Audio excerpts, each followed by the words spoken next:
এই কথা শুনে হযরত ওমর রাদিয়াল্লাহু তাআলা আনহু বললেন, তাহলে আমাদেরকে সেই ব্যক্তির কাছে নিয়ে চলো। আমরা ঠিক এমন একজন মানুষকে খুঁজছি।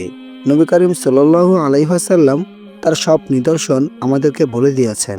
এরপর সেই ব্যক্তিকে সাথে নিয়ে তারা ওই লোকটির সন্ধানে বেরিয়ে পড়ল।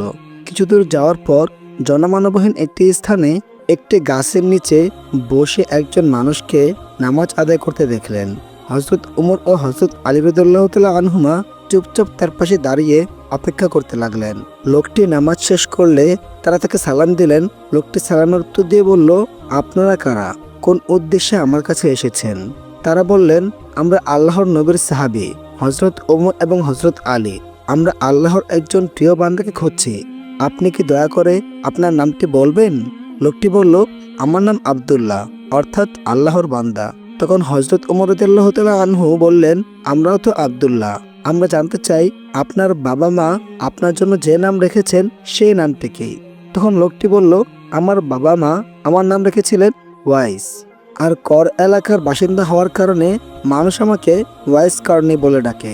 এই কথা শুনে হযরত ওমর রাদিয়াল্লাহু তাআলা আনহু অত্যন্ত আদবের সাথে বললেন, হে আল্লাহর প্রিয় বান্দা, আপনি কি দয়া করে আপনার ডান হাতটি আমাদের দেখাবেন? ওয়াসকারনি রহমতুল্লাহি আলাইহি তার ডান হাত বাড়িয়ে দিলেন। তারা দেখলেন তার ডান হাতে কুষ্ঠরোগের একটি দাগ রয়েছে। নবী করিম সাল্লাল্লাহু আলাইহি ওয়াসাল্লাম ঠিক এই নিদর্শনের কথাই তাদেরকে বলে দিয়েছিলেন। তখন তারা নিশ্চিত হয়ে তার হাত চুম্বন করে বললেন, হে আল্লাহর প্রিয় বান্দা, আমরা তো আপনার খোঁজে এসেছি। ওয়াসকারনি বললেন, কেন আমাকে আপনারা এত কষ্ট করে খুঁজছেন?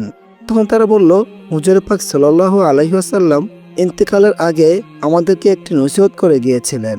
তিনি বলেছেন আমরা যেন তার জুব্বা মুবারক আপনার কাছে পৌঁছে দেই। আর তিনি আরো বলেছেন আমরা যেন আপনাকে বলি আপনি যেন তার উম্মতের জন্য দোয়া করেন।